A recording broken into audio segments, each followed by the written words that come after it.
Hello, this is Sabina at Cross Keys Crafts.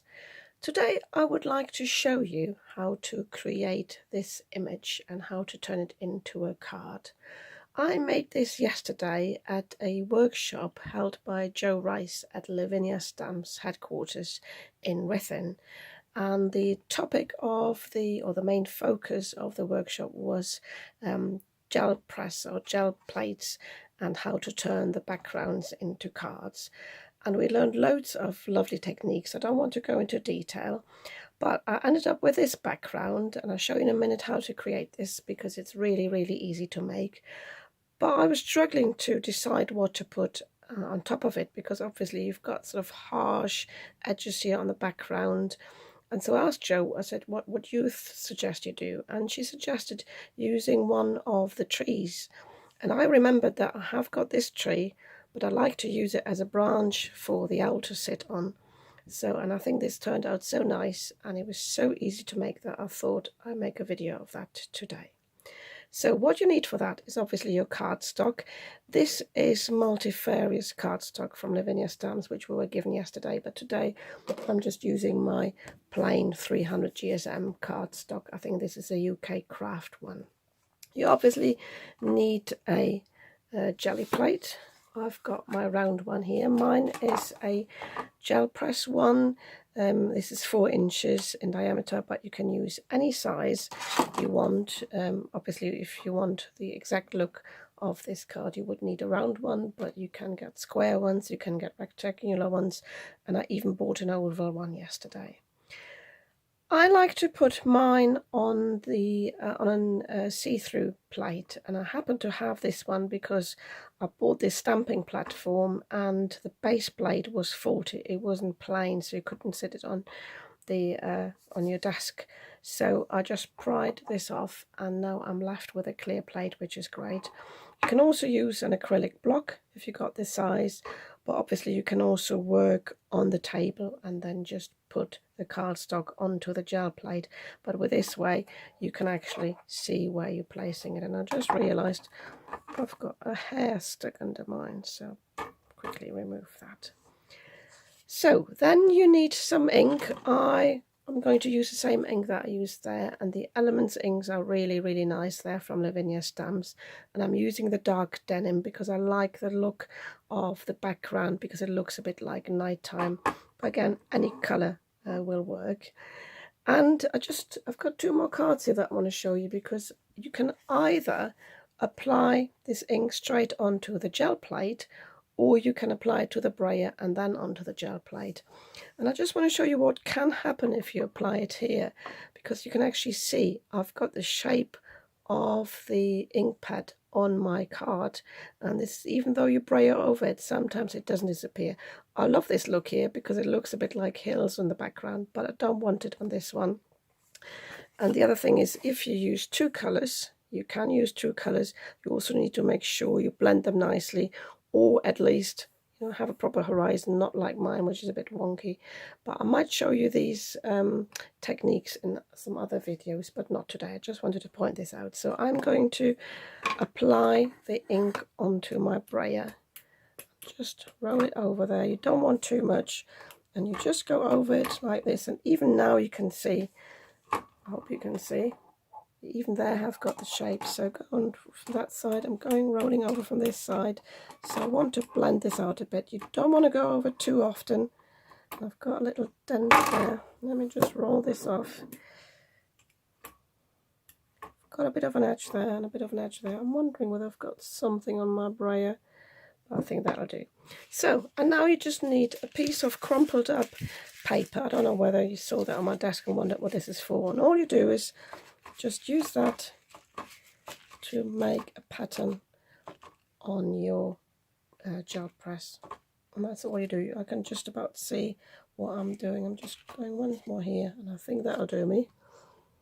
And now I can turn this over, place this onto my card, and take a print. And as I said, I can see now where I'm placing it, although I would probably cut the cardstock down anyway. So I press this down here. Sure I'm getting a nice print. Always go along the edges, make sure I've got the nice round shape, but you don't want to apply too much pressure because you don't want your shape to distort. And then I always flip it over, just give it another press from this side. And when I take it off, I've got this lovely, lovely print. So let me just get this out of the way. So all I need to do now is to stamp the owl and the tree branch. This is, they're both from Lavinia. This is just called Tree Branch, and this is Ruthin and Malin. So I think I'll just prepare my acrylic blocks off screen and I'll be back in a sec. So one of my tips for using acrylic blocks, obviously you can do that in a stamping platform, is to use a acrylic block that is similar to the size of your stamp. This is actually a bit too big, but I can't find my other one of that size. Because if they are too big, imagine you would have this stamp on a big block like this. There is too much chance of wobbling, especially with the silicone stamps. I mean, these are really solid, but the smaller the stamp, the smaller the acrylic block. I find that's easier. And I'm starting with a tree branch, and I'm just inking this up with my VersaFine ink.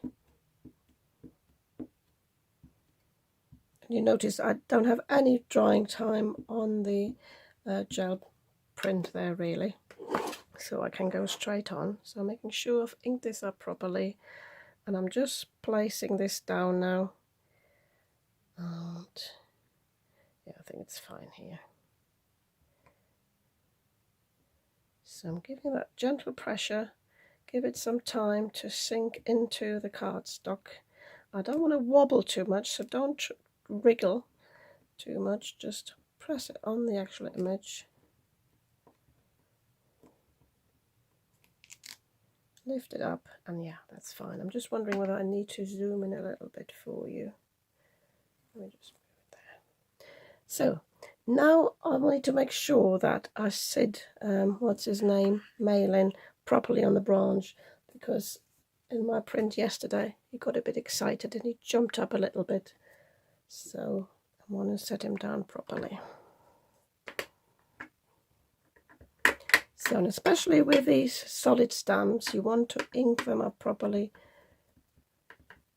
So you can't see what I'm doing, so give a good tap. And I see I've got some little hair on mine, so I'm just taking a little tool and I'll just get this off, because that will just ruin the print, I think. Still there. Maybe I should blame my cat for that. So I'm inking it up again. I tell you what, it might be. I used a baby wipe yesterday to clean this off, so it might just be some residue from there. So, as I said, I'm going to make sure it's on the branch this time. So again, gentle press. Leave some time for the ink to sit in, and now I've accidentally moved it, so I'm quickly removing it before I shift it. Press it down again, but that's fine. If you ever have a bit where you haven't covered it, you can use like a watercolor pencil, or you can actually use a brush and dip it into your ink pad to cover this, but I'm just fine with this. So, and all I need to do now is to put Ruthin on there, and on my sample yesterday I had him sort of fly out of the circle, and I think I'll do that again.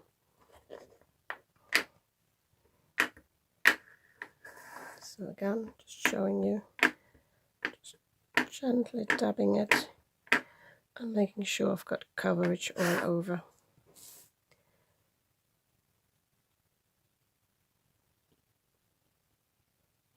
So I'm already noticing when I'm pressing down that it wants to wobble on that side because the acrylic block is too big. So I'm trying to be very gentle with this.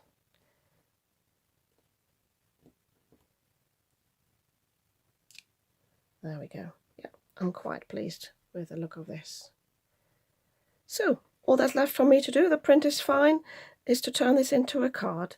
And I'll show you in a second how I do this. I'm quickly cleaning up my stamps and my brayer. I'm using some shopboard cards, and they are advertised at 6 by 6 inches, but they are not. They're from the works, by the way. They're actually only 5 3/4 by 5 3/4. So I had to cut the mats accordingly. You don't need to have a mat. You can just draw with a line, with a pen.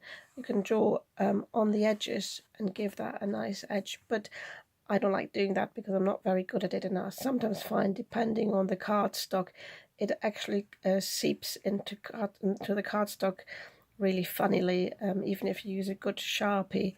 So I don't like doing that. So I cut myself a mat out of black cardstock. It's really thin cardstock. I think this was actually some packaging. So that's 5.5 inches by 5.5 inches, and then I cut this image down to 5 3/8 by 5 3/8.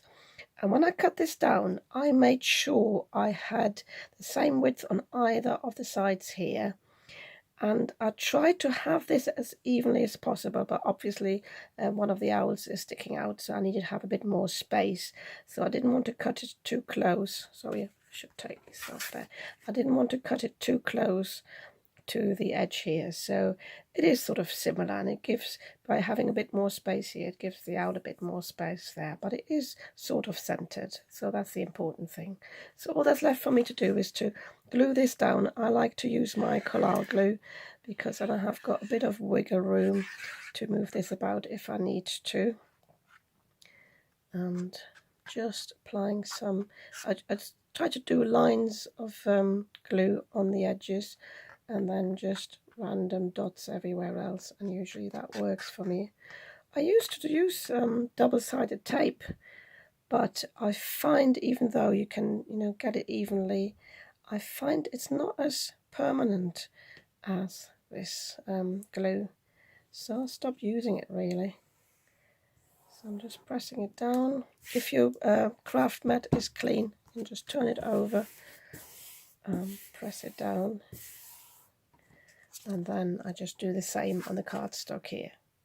And that's all there is to do to it. And so it's really a quick card, very effective, and I really like the look of it. And I haven't added a sentiment yet. I would probably add a sentiment down here or even in the corner here. But I think this works as a birthday card, even a thank you card, works as a mail card, especially with these colours. So yeah, I'll have a think about who I can give this to. And the other one from the workshop will definitely go in my journal. If you like this card, you might want to give me a thumbs up, and if you'd like to see more of what I'm creating, you might want to subscribe to my channel. I'd be very happy about that, and I'll see you soon with another video.